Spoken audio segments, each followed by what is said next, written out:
How to log into Walmart MasterCard account online. Hi guys, welcome to our channel. Let's begin. In this video, I will guide you on how you can sign into Walmart MasterCard account. For this, launch open any web browser and search for Walmart MasterCard login.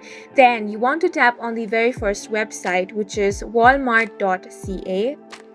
Once you get on this page, you want to tap on the sign in option.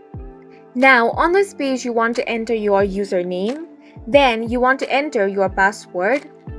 Once you have entered both these details, tap on the sign in option. In case you have forgotten your password or username, tap on the link that says forgot password and recover username option. Then you will have to enter your 16-digit card number here and tap on the submit option. After that, you will be able to reset your password or recover your username.